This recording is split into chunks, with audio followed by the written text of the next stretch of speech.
we're going to be in Matthew 17, verse 14 through 21.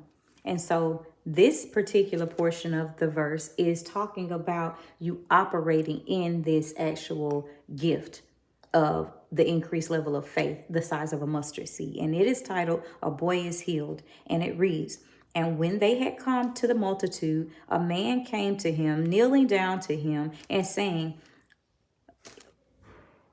Son, have mercy on my son, for he is an epileptic and suffers severely, for he often falls into the fire and often into the water. So I brought him to your disciples, but they could not cure him. Then the son answered and said, O fatherless and perverse generation, how long shall I be with you? How long shall I bear with you? Bring him to me. And the Most High rebuked the demon, and it came out of him, and the child was cured from that very hour. Then the disciples came to the son privately and said, why could we not cast it out? So the son said to them, because of your unbelief. For assuredly I say to you, if you have faith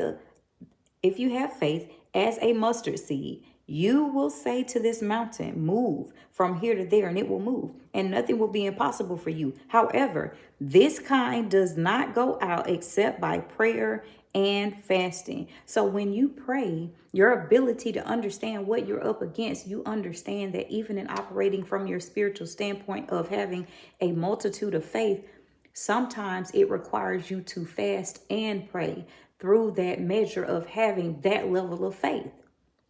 And so a lot of people want to say and discredit the fact that the same spirits that roam the earth back in biblical accounts that we read today are the same ones that are housed here. They never left.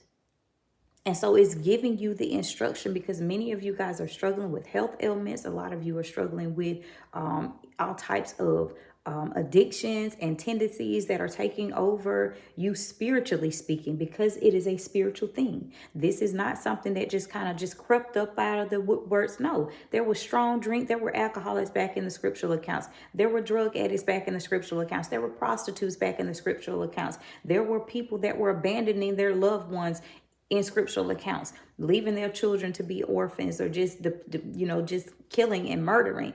All of these things have a spiritual connotation behind them. They have a spiritual connection. And so it's giving you the clear indication as to what you need to do to be cured from that ailment, to be cured from that addiction, to be cured from everything that's been weighing heavy on you, that's attacked you in the spiritual realm, by prayer and fasting, with the ability to believe